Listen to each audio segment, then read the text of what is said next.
여러분, 지난 2탄에서 제가 이번에도 저를 놓지 말아주세요 라고 절규하듯 기도했던 그 처절했던 밤들을 기억하시나요?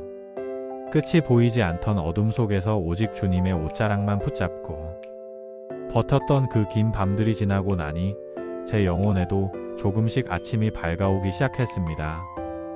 그런데 이번에 맞이한 아침은 이전과는 전혀 달랐습니다. 상황이 드라마틱하게 변해서 온 아침이 아니었거든요.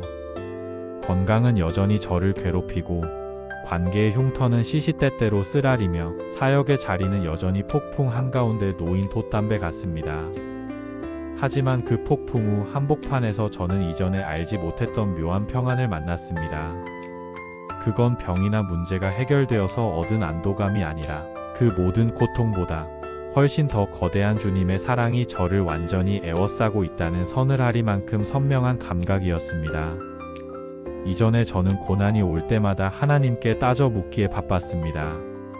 하나님, 왜 또 저입니까? 도대체 언제까지 저를 이 고립된 방에 가둬두실 건가요? 라며 주님의 손에서 벗어나기만을 갈구했죠.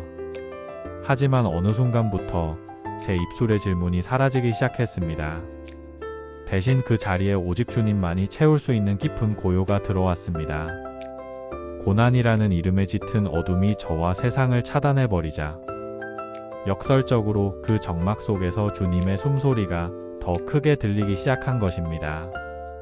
저는 비로소 깨달았습니다.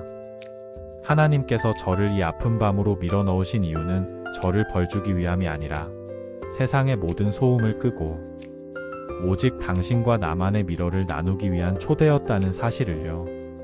이제 저는 제 약함이 드러날수록 안심합니다. 제가 완전히 무너져 내린 그 바닥이야말로 주님의 사랑을 가장 정직하게 만날 수 있는 지성소임을 알게 되었기 때문입니다. 이전에는 주님이 주시는 복을 사랑했다면 이제는 고난 속에서 저를 안고 계신 주님 자신을 더 사랑하게 되었습니다. 통증이 심해 잠을 이루지 못하는 밤에도 저는 더 이상 외롭지 않습니다. 오히려 그 통증의 마디마디마다 주님의 눈물이 함께 흐르고 있음을 느낍니다. 주님, 이 고통이 저를 주님께 더 가까이 데려가네요. 제가 건강했다면 절대 알지 못했을 주님의 그 깊은 속마음을 제가 이토록 아프기에 비로소 만집니다. 이 고백이 제 영혼의 가장 깊은 곳에서 터져나옵니다. 사람들은 저를 보며 안타까워할지도 모릅니다. 여전히 고난 중에 있다고, 여전히 밤을 지나고 있다고 말이죠. 하지만 저는 이제 그 어둠을 두려워하지 않습니다. 오히려 찾아온 밤을 향해 담담히 미소 짓습니다. 주님, 또 오셨네요. 이번 밤에는 주님의 어떤 성품을 저에게 보여주실 건가요? 제가 또 어떤 깊이로 주님을 사랑하게 만드실 건가요? 고난은 더 이상 저를 파괴하는 침략자가 아니라 제 영혼의 불순물을 태우고 오직 주님이라는 순금만을 남기는 거룩한 풀무불이 되었습니다. 주님은 저의 찢긴 가슴을 재료 삼아 세상 그 무엇으로도 깨뜨릴 수 없는 당신과의 견고한 사랑의 서사를 써 내려가고 계셨던 겁니다. 지금 이 영상을 보시는 당신에게, 당신의 밤을 견디고 있는 그 외로운 영혼에게 제가 꼭 전하고 싶은 말이 있습니다. 당신의 밤이 끝나지 않았다고 해서 하나님의 사랑이 멈춘 것이 아닙니다. 오히려 그 밤이 깊고 아플수록 하나님은 당신을 누구에게도 뺏기고 싶지 않아 당신의 영혼을 가장 깊은 품에 꼭 안고 계신 중입니다. 지금 당신이 흘리는 그 눈물은 버려진 눈물이 아니라 주님의 심장 소리를 들을 수 있는 가장 가까운 거리까지 당신이 초대받았다는 증거입니다. 내가 진실로 진실로 너희에게 이르노니 한 알의 밀이 땅에 떨어져 죽지 아니하면 한 알 그대로 있고 죽으면 많은 열매를 맺느니라는 말씀처럼 주님은 지금 제 안에서 자아라는 껍질을 깨뜨리시고 오직 예수라는 생명만을 남기고 계십니다. 그러니 포기하지 마세요.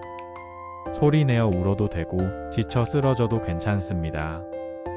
그 어두운 방에서 주님과 단둘이 마주 앉아 그분의 눈을 가만히 바라보세요. 그리고 이렇게 속상여 보세요. 주님, 이 아픈 밤이 주님과 저만의 비밀스러운 사랑의 자리가 되게 해주세요. 제가 더 약해져서 오직 주님만이 제 삶의 전부가 되게 해주세요. 그렇게 주님과 깊어지다 보면 언젠가 아침이 왔을 때 당신은 이전과는 전혀 다른 사람이 되어 있을 것입니다. 고난을 이겨낸 사람이 아니라 고난 속에서 주님을 온전히 소유한 사람으로 말이죠. 밤은 길어도 반드시 아침은 옵니다.